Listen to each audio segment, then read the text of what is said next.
आइए दोस्तों, इस वीडियो में हम क्लास 12 का पॉलिटिकल साइंस का 10 इम्पोर्टेंट क्वेश्चन देखेंगे जो सब्जेक्टिव होगा। आप देख रहे हैं यूट्यूब चैनल प्रकाश नॉलेज सॉल्यूशन। पहली बार विजिट कर रहे हैं तो इसे लाइक शेयर सहयोग अपना दीजिएगा और दोस्तों के ज़्यादा से ज़्यादा शेयर कीजिएगा। प्रकाश नॉलेज सॉल्यूशन चैनल पर आपका स्वागत है। तो पहला क्वेश्चन देखते हैं। भारत और पाकिस्तान के बीच क्वेश्चन रहेगा कि भारत और पाकिस्तान के बीच आप संबंध को वर्णन कीजिए, या फिर रहेगा कि भारत और पाकिस्तान के बीच के 1947 के विभाजन के बाद कई उतार चढ़ाव बताओ। पूरा डिटेल एक ही क्वेश्चन में आपको आ जाएगा। भारत और पाकिस्तान के संबंध में जितना क्वेश्चन होगा एक ही वीडियो से आपका हल हो जाएगा। तो आइए पहला क्वेश्चन देखते हैं। कहेगा कि भारत और पाकिस्तान के बीच में संबंध। तो भारत और पाकिस्तान के संबंध में 1947 के विभाजन के बाद से कई उतार चढ़ाव देखे गए हैं या कई उतार चढ़ाव गुजरे हैं। यानी इससे स्पष्ट होता है दोस्तों एक बात कि जब भी किसी भी देश में कमज़ोर पड़ेगा कोई भी चीज़, जैसे मान लीजिए कि भारत में पूरी भारत भूमि का जितना फैला हुआ देश है इसमें एक भी मुस्लिम देश नहीं थे, एक भी मुस्लिम धर्म का उद्भव भी नहीं हुआ।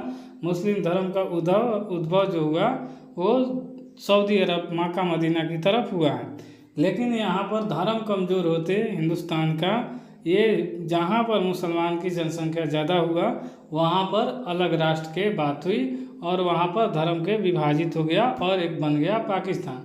इसी प्रकार जैसे फिर मुस्लिम जिस क्षेत्र में ज़्यादा होंगे वो देश अलग बंटवारा कर ही लेंगे। जैसे अभी बांग्लादेश भी देखेंगे, उसके 1971 में हुआ है, ये 1947 में। यानी जिस तरफ मुस्लिम ज़्यादा होंगे उस सब देश का बंटवारा होना तय है। दो एक धर्म है कि मुस्लिम धर्म जहाँ पर रहेंगे लोग वहाँ पर उस देश में कभी शांति भी नहीं रहेगी, ये भी तय है। तो पहला क्वेश्चन इसे देखेंगे, पहले डिटेल से जान लेते हैं कि भारत और पाकिस्तान के संबंध 1947 के विभाजन के बाद कई उतार चढ़ाव देखे गए हैं। तो पहला उतार चढ़ाव है कश्मीर विवाद। आज तक ख़त्म नहीं हुआ क्योंकि कश्मीर में मुसलमान की जनसंख्या ज़्यादा है जबकि हिंदू कम हो गए हैं। क्योंकि एक बार आपका नरसंहार भी पता है कि यहाँ पर पूरा पंडित को खुलेआम काट दिया गया था। पंडित छोड़िए, पूरी कास्ट को काटा गया था, लेकिन बदनाम किया गया था कि पंडित को ही काटा गया। SC ST सब समुदाय के लोग रहते हैं, ऐसा नहीं कि खाली सेवक केवल पंडित को ही काटा गया था। सब जाति को वहाँ पर जब भी धर्म कमज़ोर होगा तो जाति में बटेंगे तो धर्म कमज़ोर होगा और वहाँ पर कुछ न कुछ हानि होगा। पहला विवाद का प्रमुख कारण है कश्मीर विवाद। उसके बाद है सीमा पर आतंकवाद। पाकिस्तान आतंकवाद से सीमा हमेशा भेजता है और वो आतंकवादी जानबूझकर भारत में, क्योंकि भारत में अस्थिरता रहे। एक जल विवाद है, वहीं पर है रावी का, झेलम का, चेनाब का, ये सब का जल विवाद है। सीमा पर संघर्ष विराम। संघर्ष का हमेशा अविश्वास रहता है, कोई बात पाकिस्तान का मानने का ही तैयार नहीं होता है। जबकि जानते हैं कि भारत कितना शांति प्रिय देश था, लेकिन यहाँ पर भी शांति नहीं होगा क्योंकि जिस देश में आपको पता है मुस्लिम रहे उस देश में शांति कभी हो ही नहीं सकता। दूसरा है सहयोग के क्षेत्र, व्यापार और सांस्कृतिक क्षेत्र, आदान प्रदान। पहले भारत सोचा था कि कोई बात नहीं, शांति की ही उत्तम व्यवस्था है तो यहाँ पर व्यापार किया जाए और संस्कृति एक दूसरे के साथ मेल मिलाप किया जाए। खेल और कला के माध्यम से संबंध में सुधार चाहता था भारत, लेकिन इसमें भी भारत खरा उतरा है, लेकिन पाकिस्तान मानता ही नहीं है। शांति वार्ता का कूटनीति प्रयास, मतलब बैठकर आप बात कर लीजिए तो भी उसमें बात मानने के लिए तैयार ही नहीं है पाकिस्तान। उसके बाद है मुख्य घटना। मुख्य घटना क्या है कि मुख्य घटना है कि 1947-48 में इसमें हुआ था पहला भारत पाक युद्ध कश्मीर मुद्दे पर। दूसरा 1965 में हुआ था भारत पाक युद्ध और तीसरा हुआ था 1971 में भारत पाक युद्ध, इसमें बांग्लादेश का गठन हुआ था। 1999 में हुआ था कारगिल युद्ध और 2003 से 8 के बीच में शांति वार्ता का पहल की गई थी। यानी इतना युद्ध हारने के बाद उसने 2003 में शांति की पहल की थी। 2000 उसके बाद भी शांति का पहल, एक तरफ शांति और दूसरी तरफ अशांति। 2019 में पुलवामा हमला हुआ, बालाकोट में एयर स्ट्राइक हुआ था, इसमें कई CRPF के जवान मारे गए थे। दोनों देश के बीच निष्कर्ष क्या निकला? दोनों देश के बीच शांति और सहयोग पूरे दक्षिण एशिया के लिए विकास के लिए आवश्यक है। मतलब विकास ये जान लीजिए कि युद्ध से आप किसी भी चीज़ का हानि होगा, चाहे दो व्यक्ति लड़े या फिर दो देश लड़े, कोई भी लड़े तो हानि ही होगा। जबकि शांति, सहयोग, आपसी विश्वास और भारत पाकिस्तान का उज्जवल भविष्य की कुंजी है। और भारत मानता है कि शांति से ही किसी समस्या का हल है, लेकिन एक पक्ष शांति नहीं होगा, दोनों पक्ष के शांति के लिए तैयार होना पड़ता है। लेकिन पाकिस्तान मानता ही नहीं है कि हम शांति के लिए तैयार हैं, इसीलिए क्या होता है, यहाँ पर शांति की कोई गुंजाइश नहीं होती है। अब यहाँ पर पहला क्वेश्चन का निष्कर्ष आपको साफ समझ में आया, और इसे क्वेश्चन बनाने का प्रयास करिएगा कि भारत और पाकिस्तान के बीच में संबंध का वर्णन कैसे करें। तो ये सब क्वेश्चन लिख दीजिएगा तो आपका आंसर हो जाएगा और 1 नंबर भी नहीं कटेगा। और भारत का नेशनल फ्लैग जो है अपना भारत का देखिए यहाँ पर है, और पाकिस्तान का ऐसा है। तो ये सब देखकर सब इसीलिए अच्छी तरह से दिखाया गया है ताकि आपको कोई दिक्कत ना हो। PDF डाउनलोड करने के लिए आप टेलीग्राम ज्वाइन कर लीजिएगा। चलिए दूसरा क्वेश्चन हम देखते हैं। दूसरा क्वेश्चन है कि भारतीय लोकतंत्र में मीडिया की क्या भूमिका होनी चाहिए। तो भारत में लोकतंत्र की मीडिया की क्या भूमिका होनी चाहिए। तो मीडिया लोकतंत्र का चौथा स्तंभ कहा जाता है। किसी भी देश को मीडिया को ही बड़ा स्तंभ माना जाता है, क्योंकि मीडिया ही निष्पक्ष और पक्ष दोनों पक्ष का दिखाता है। लेकिन आजकल मीडिया स्वतंत्र नहीं है, क्योंकि भारत में और नहीं है, क्योंकि भारत का स्थान मीडिया वाले को 140 स्थान है। 140 यानी पूरे देश में एक जितना देश है उसमें एक स्थान है। टॉप 10 में भी नहीं है इंडिया, और पहले 136 था, अब 140 है। तो इसे क्या कहा जाता है, मीडिया को चौथा स्तंभ कहा जाता है। मीडिया को लोकतंत्र का चौथा स्तंभ कहा जाता है। ये जनता और सरकार के बीच सूचना सेतु बनाकर लोकतंत्र का मजबूत करने और महत्वपूर्ण भूमिका निभाती है। यानी किसी भी पक्ष और विपक्ष हो, लेकिन जो कमी रहे उसे खुलकर बात करे, इसी मीडिया को काम है। और मीडिया को एक करना भी चाहिए, तभी देश विकास करेगा। किसी को अच्छाई बताएंगे और प्योर अब उसका खराबी ना बताएंगे तो उसको अकड़ हो जाएगी, इसलिए दोनों बताना अनिवार्य होता है। सूचना का प्रदान करना, मीडिया जनता का देश विदेश में घटनाएं का सरकार पकड़ती है, सरकार की नीतियों और योजनाएं को सही और त्वरित योजना देती है। लेकिन यहाँ के कहीं पर भी मीडिया, ज़्यादातर मीडिया भारत में ऐसी है कि TRP के लिए कुछ भी बक देते हैं, और बाद में जो गलत न्यूज होता है कोना में लिख देते हैं कि गलत न्यूज है। निगरानी और समीक्षा, मीडिया सरकार के कार्यों को नीति का वर्णन की निगरानी करता है और उनकी निष्पक्ष काम करता है। भ्रष्टाचार का पर्दाफाश, मीडिया भ्रष्टाचार घोटालों में अनियमित उजागर करके सरकार और अधिकारी का जवाबदेह बनाता है। और लिखना कैसे होगा आपको कि भारतीय लोकतंत्र में मीडिया की क्या भूमिका होती है, ये क्वेश्चन हो गया। बाकी ये सब उतार लीजिएगा, आपका आंसर हो जाएगा। तो चौथा कर रहा है जनमत निर्माण। अगर मीडिया समाज के समस्याओं को उठाकर जनमत बनाना चाहते हैं, बनाता है और लोगों को जागरूक बनाकर सजग बनाता है। लोकतंत्र का पारदर्शिता का जवाबदेह है। मीडिया का स्वतंत्र एवं निष्पक्ष भूमिका के शासन पे पारदर्शिता बढ़ती है और लोकतंत्र की संस्थाएं मजबूत होती हैं। यानी मीडिया सही से काम करे तो देश भी मजबूत होता है और पूरा सब लोग वहाँ के खुशहाल रहते हैं। और मीडिया का महत्व क्या है, जनता की आवाज़ को सरकार तक पहुँचाना, लोकतंत्र को मजबूत करना और अन्याय के खिलाफ आवाज़ उठाना और सामाजिक जागरूक को एकता बढ़ावा। और स्वतंत्र निष्पक्ष जिम्मेदार मीडिया भारतीय लोकतंत्र की आत्मा, यह न केवल सुरक्षित नागरिक तैयार करता है बल्कि पारदर्शी शासन, भ्रष्टाचार मुक्त समाज और न्यायपूर्ण व्यवस्था स्थापित करने में सहायक होता है। लेकिन आजकल के मीडिया अलग हैं और इसे समझने के लिए मीडिया को भी ये बात समझना होगा। आजकल कुछ ले लेते हैं, जो जैसे देश में 2 पार्टी है तो एक कांग्रेस की तरफ बोलेगा, एक को BJP की तरफ बोलेगा, इसको एक।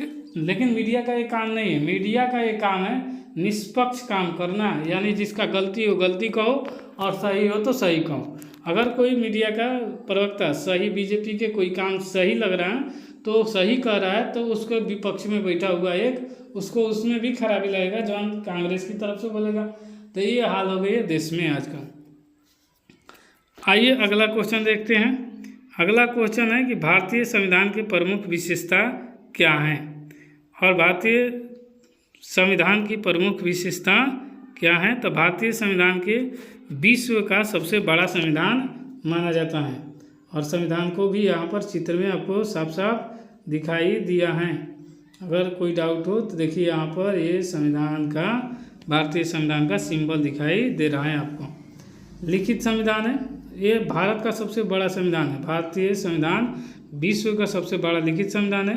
हमारे देश में राजनीतिक, सामाजिक और आर्थिक व्यवस्था का आधार इसकी प्रमुख विशेषताएं निम्नलिखित हैं। निम्नलिखित जो ये सब कारण दिया गया है, ये सब निम्नलिखित कारण बताया गया है। तो आइए पहले देख लेते हैं। यह लिखित संविधान है जिसमें संविधान के सभी नियम का प्रावधान का विस्तार में लिखा गया है, यानी हर चीज़ डिटेल में बताया गया है। संविधान का लंबा संविधान, सर्वाधिक मतलब विश्व में सबसे लंबा संविधान है। यह विश्व का सबसे लंबा लिखित संविधान है जिसमें 25 भाग, 22 अनुसूचित और 448 अनुच्छेद, मूल रूप से 395 हैं। ये सब आपको याद कर लेना है। पूछ देगा कि कितने भाग हैं, तो 25 भाग हैं। कितनी अनुसूचियाँ हैं, तो ये 12 अनुसूची है। और कितना अनुच्छेद है, तो 448। और मूल रूप से कितना अनुच्छेद है, तो 395। संघीय व्यवस्था कहाँ है? भारत में संघीय शासन व्यवस्था है जिसे शक्ति का विभाजन केंद्र और राज्य के बीच बंटवारा किया जाता है। यानी सबसे शक्तिशाली केंद्र के पास शक्ति है, लेकिन कुछ राज्य के पास भी शक्ति है। ऐसा नहीं कि नहीं है, राज्य के पास भी बहुत सारा शक्तियाँ निहित हैं। संसदीय शासन प्रणाली, संसदीय शासन प्रणाली में भारत में ब्रिटेन की तरह संसदीय शासन प्रणाली की, और कभी कभी पूछा जाता है संघीय व्यवस्था कहाँ से ली गई है, तो कनाडा से ली गई है। इसमें याद रखिएगा कि कहाँ से ली गई है संघीय व्यवस्था, तो कनाडा से। भारतीय संसद में संसदीय शासन प्रणाली, भारत के ब्रिटेन की तरह संसदीय शासन प्रणाली में सबसे, जिसमें वास्तविक कार्यकारी शक्ति मंत्रिपरिषद के पास होती हैं। लोकतांत्रिक गणराज्य, लोकतांत्रिक गणराज्य क्या होता है कि इसमें भारत के लोकतांत्रिक गणराज्य जहाँ राष्ट्रपति का चुनाव जनता द्वारा चुने गए प्रतिनिधि के माध्यम से होता है। जैसे मान लीजिए लोकसभा में चुनकर भेजते हैं, कौन? जनता वोट देती है और लोकसभा के सदस्य, और वो सदस्य चुनते हैं किसको? राष्ट्रपति को। इसी प्रकार 6 में है मौलिक अधिकार। तो 6 में है मौलिक अधिकार, तब इसमें नागरिक को मौलिक अधिकार दिए गए हैं जो उनमें जीवन, स्वतंत्रता, समानता और गरिमा की रक्षा करती है। 7वां है राज्य के नीति निर्देशक तत्व, और ये सब पूछा जाता है इसलिए ये याद करना भी जरूरी है। इसमें राज्य के नीति निर्देशक तत्व दिए गए हैं जो समाज कल्याण, न्यायपूर्ण समाज की स्थापना के लिए मार्गदर्शक हैं। और पूछा जाता है नीति निर्देशक तत्व भाग कितना है, तो भाग 4 में है और 36 से 51 में स्थित है।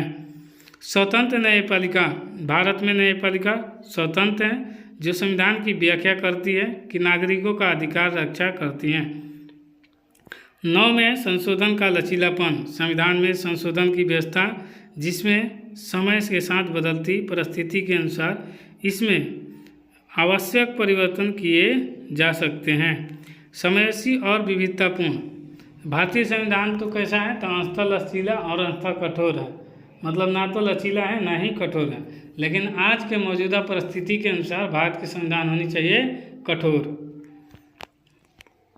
समावेशी और विविधतापूर्ण, यह संविधान के विभिन्न भाषाओं, धर्म, संस्कृति और परंपराओं के वाले देश के सूत्र को बांधता है और सभी को समान अवसर प्रदान करता है।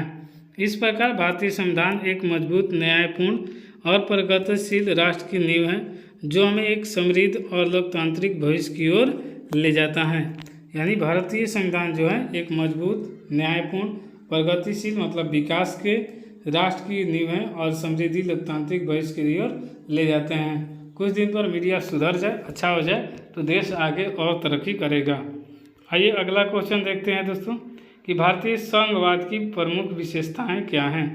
तो भारतीय संघवाद की एक ऐसी राजनीतिक व्यवस्था है जिससे केंद्र राज्य दोनों की स्तरों को सरकारें होती हैं और दोनों के बीच शक्तियों को संवैधानिक बंटवारा किया गया है। यानी राज्य के कौन शक्ति है और केंद्र के कौन शक्ति है, ये सब भारत में बंटवारा किया गया है। संविधान में पहले से ही लिख दिया गया है कि इसके पास ये पावर रहेगा और उनके पास वो पावर स्थित रहेगा। पहला है कि लिखित और कठोर संविधान। लिखित और कठोर संविधान, तो भारत के संविधान लिखित और इससे संशोधन प्रक्रिया कठोर है। इसे बदलने के लिए विशेष बहुमत और कुछ मामलों में राज्य की सहमति आवश्यक होती है। यानी सब चीज़ में नहीं, लेकिन कुछ चीज़ में राज्य के हर राज्य के सीएम की भागीदारी होती है। शक्तियों का विभाजन, केंद्र और राज्यों के बीच शक्ति का विभाजन 3 सूची के माध्यम से किया जाता है। एक संघ सूची, राज्य सूची और समवर्ती सूची। पूछा भी जाता है कि सूची कौन सी भाग में है, तो 7 से 7 होता है और 7 से सूची याद रखिएगा। और आगे हैं कि त्रिस्तरीय मतलब भारत में 2 स्तर की सरकार है, एक केंद्र सरकार और एक राज्य सरकार। भारत और राज्य सरकारें दोनों अपने अपने क्षेत्र स्वतंत्र रूप से कार्य करती हैं। लिखित संविधान की शक्तियाँ स्पष्ट रूप से वितरण है। संविधान के केंद्र और राज्य के कार्यों को, अधिकार और सीमाओं को स्पष्ट रूप से निर्दिष्ट किया गया है, जिससे टकराव के स्थिति कम होती है। स्वतंत्र न्यायपालिका स्वतंत्र है और यह केंद्र और राज्य के बीच विवादों का निष्पक्ष निर्णय करती है तथा संविधान के सर्वोच्च बनाए रखती है। अगला है कि संघ और तथा राज्य के बीच शक्ति का संवैधानिक सुरक्षा। किसी भी स्तर पर सरकार को शक्ति का और दूसरे स्तर पर सरकार को द्वारा मानने के ढंग से ना छीना जा सकता है। यह संविधान द्वारा सुरक्षित है। स्वतंत्र निर्वाचन व्यवस्था, लोकसभा, राज्यसभा और राज्य विधानसभा आदि के चुनाव स्वतंत्र निर्वाचन आयोग द्वारा कराए जाते हैं। वित्तीय प्रावधान वो होता है केंद्र और राज्य के बीच में वित्तीय संसाधन और संविधान के निर्धारित वित्त आयोग के समय समय पर संसाधन का बंटवारा करता है। यही है वित्तीय प्रावधान। आपातकालीन प्रावधान क्या है?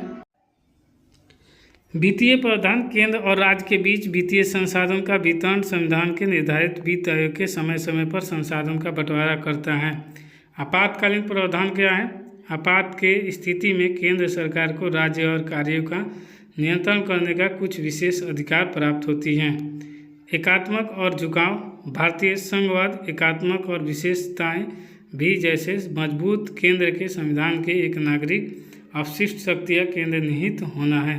मतलब एकात्मक सुझाव कि अकेले केंद्र सरकार की तरफ झुकाव या फिर अकेले राज्य सरकार की तरफ झुकाव, ऐसी व्यवस्था हमारे पास नहीं है। और इसका निष्कर्ष क्या निकालेंगे? तो निष्कर्ष ये निकालेंगे कि भारतीय संघवाद केंद्र और राज्य के बीच शक्ति को संतुलित माने बराबर वितरण के आधारित हैं। यह व्यवस्था एकता में विविधता को बनाए रखते हुए राष्ट्रीय एकता, स्थिरता और विकास को सुनिश्चित करती है। यह संघवाद हमारे देश में आवश्यकताओं के अनुसार लचीला और व्यावहारिक हैं। अगला क्वेश्चन है दोस्तों, लोकतंत्र के प्रमुख गुण। लोकतंत्र एक ऐसी शासन व्यवस्था है जिसमें सत्ता जनता के हाथ में होती है और जनता अपने प्रतिनिधि को चुनकर शासन चलाती है। लोकतंत्र के पूछेगा प्रमुख गुण को लिखिए, ये सब लिख दीजिएगा, आपका एक भी नंबर नहीं कटता है, ये 100% दावा करते हैं। और दोस्तों पहली बार चैनल पर विजिट कर रहे हैं तो इसे लाइक शेयर सब्सक्राइब जरूर कीजिए। आज का लास्ट क्वेश्चन देखेंगे और इसके बाद अगला इसका पार्ट जरूर मिल जाएगा एक दिन बाद। और कोई भी डाउट होता है तो कमेंट में सुझाव जरूर दीजिएगा। यानी प्रकाश नॉलेज सॉल्यूशन चैनल पर आप पहली बार हैं तो इसे लाइक शेयर सब्सक्राइब जरूर कीजिए। और प्रकाश सर के साथ देख रहे हैं तो मनोबल बढ़ाइए, एक पढ़ने वाला ग्रुप में ज़रूर शेयर कीजिए। आपका कर्तव्य बनता है और हमारा भी कर्तव्य बनता है कि हर डेली आपको वीडियो दिया जाए और आपको एग्ज़ाम में 100% पास होने की गारंटी लेते हैं। ये चैनल से आप लास्ट तक जुड़े रहे तो आपको पास होने से कोई नहीं रोक सकता। और जितना कंटेंट देते हैं उतना ही पढ़ लीजिए, आपका पास हो जाना एकदम 100% लिख लीजिएगा, पास हो जाएंगे। तो चलिए, लोकतंत्र एक ऐसी शासन व्यवस्था है जिसे सत्ता जनता के हाथ में होती है और जनता अपने प्रतिनिधि को चुनकर शासन चलाती है। जनता के सर्वोच्च, लोकतंत्र की सत्ता के स्रोत जनता होती है। सरकार जनता की इच्छा से बनती है और जनता के प्रति जवाबदेह होती है। दूसरा है समानता, लोकतंत्र के सभी नागरिक का समान अधिकार प्राप्त होती है और कानून के समक्ष सभी समान होते हैं और किसी के साथ भेदभाव नहीं किया जा सकता है, ये संविधान के अनुसार। लेकिन ये साफ साफ देखा जाता है कि ये सब झूठा होता है। जैसे आज भी देखिएगा मौजूदा समय में जो बात चल रही है, आज एक पटना के मशहूर 2 टीचर लड़े हुए हैं, खान सर और रोशन सर। जबकि रोशन सर को अरेस्ट करा दिए, जबकि खान सर खुदे कहते थे कि हम 10 राउंड गोली चलते हुए देखे हैं, जबकि ये बात झूठ निकला, उन्हीं के गार्ड ने फायरिंग की थी। अगर मान भी लेते हैं कि रोशन सर का आदमी पहले से झगड़ा जंग कर रहा था, तो आपने किया तो सरकार ने एक तरफा कार्रवाई, मतलब अब जैसा है कानून के, ये तो उतना ज्ञानी हम लोग नहीं हैं, लेकिन फिर भी समझ लीजिए कि तरफा दिखाई दे रहा है कि आज क्या है कानून की स्थिति कि रोशन सर जेल में गए जबकि खान सर बाहर है, जबकि सब सबूत में दिख भी गया कि खान सर के ही बॉडीगार्ड गोली चलाए हैं और ऊपर यहीं फायरिंग की है। अगर उनके भाई को भी देख लीजिए, कुछ दिन बाद मरवा दिया गया और तब भी वो साफ दोष लगा रहे हैं कि ये खान सर ही मरवाए हैं, फिर भी उनके लिए नहीं गिरफ्तारी हो रही है। और ये दोहरे चरित्र के दिखाता है कि अदालत में व्यवस्था है। स्वतंत्रता, लोकतंत्र में प्रत्येक नागरिक को विचार, अभिव्यक्ति, धर्म, आस्था, संगठन और आंदोलन की स्वतंत्रता प्राप्त होती है। न्याय, लोकतंत्र के सामाजिक, आर्थिक और राजनीतिक न्याय सुनिश्चित करने का प्रयास किया जाता है ताकि समाज में संतुलन की शांति बनी रहे। धर्मनिरपेक्ष, लोकतंत्र में सभी धर्मों का सम्मान दिया जाता है। राज्य में किसी भी एक धर्म का पक्ष नहीं लेता है, सभी धर्म का प्रति समान व्यवहार होता है। अगर देश में शांति चाहिए, जहाँ पर हमारी एक ही राय है सरकार से कि हर उर्दू भाषा को मिटा दीजिए, आतंकवादी ऑटोमेटिक मिट जाएंगे भारत से, क्योंकि आतंकवादी को उर्दू ही पढ़ने आता है, इसके सिवा दूसरा धर्म का पढ़ने ही नहीं आता है। इंग्लिश लिख लीजिए, हिंदी लिख लीजिए, आपको कोई दिक्कत ना है, लेकिन उर्दू हर रेलवे स्टेशन से हर जगह मिटा दीजिए, आपको देखिए आतंकवादी भारत में ढुकेंगे ही नहीं। चाहे जम्मू कश्मीर में क्यों आते हैं, क्योंकि वहाँ का भाषा ही है उर्दू। इसीलिए नियम का शासन, लोकतंत्र में शासन संविधान के कानून के अनुसार लोकतंत्र चलता है। कोई भी व्यक्ति कानून के ऊपर नहीं होता, चाहे वो कितना भी बड़ा क्यों ना हो। शांति तब होगा जब माना जाएगा सबके लिए निष्पक्ष हो, तब माना जाएगा, अभी तो ऐसा दिखता ही नहीं है। शांतिपूर्ण परिवर्तन, लोकतंत्र में सत्ता परिवर्तन शांतिपूर्ण तरीके से चुनाव के माध्यम से होता है, इसे हिंसा या बल का प्रयोग की आवश्यकता नहीं होती है। शांति आज तक तो हमने नहीं देखा, जितनी बार चुनाव हुआ कहीं ना कहीं दंगा होता ही रहता है। जन भागीदारी, लोकतंत्र में नागरिक शासन की नीति का निर्णय में भाग लेते हैं, अपने विचार रखते हैं और सरकार से बेहतर बनाने का सहयोग करते हैं। लेकिन सरकार एक बार जीत जाने के बाद जो वादा करती है उसके बाद गायब हो जाता है। जैसे एक कहावत है कि चुनाव में किया गया वादा और लड़के लड़की से प्यार में किया गया वादा, दोनों हवाई फायरिंग होती है, यानी दोनों के बात में दम नहीं होता है। लोकतंत्र एक आदर्श शासन व्यवस्था है और स्वतंत्रता, समानता, न्याय और बंधुत्व को बढ़ावा देती है। व्यक्ति स्वर्गीण विकास का मार्ग प्रशस्त करती है। हमारा मत हमारा अधिकार होता है। इसी के तरह सब पूरा आपने देखा दोस्तों, इसमें पूरा वीडियो में पॉलिटिकल का। इस तरह आपने प्रकाश नॉलेज सॉल्यूशन चैनल पर अगर पहली बार हैं तो इसे लाइक शेयर सब्सक्राइब जरूर कीजिए, सपोर्ट बनाइए ताकि आपको ज़्यादा से ज़्यादा वीडियो, और पूरा इंटर का हम दावा के साथ कहते हैं हर सब्जेक्ट का आपको उपलब्ध करा देंगे अगर आपने सहयोग किया। ज़्यादा से ज़्यादा शेयर किए, सब्सक्राइबर बढ़ाइए और ज़्यादा से ज़्यादा वीडियो को शेयर कीजिए और देखिए और अपना प्यार दिखाइए, लाइक शेयर सब्सक्राइब जरूर कीजिए। तो आपका देखिए आपको हर किसी भी सब्जेक्ट में फेल नहीं होने देंगे, और वो भी फ्री ऑफ कॉस्ट, एकदम फ्री में देखिए वीडियो और देखते रहिए और वीडियो का आनंद लेते रहिए। इसी के साथ मिलते हैं दोस्तों नेक्स्ट वीडियो में, तब तक के लिए जय हिंद।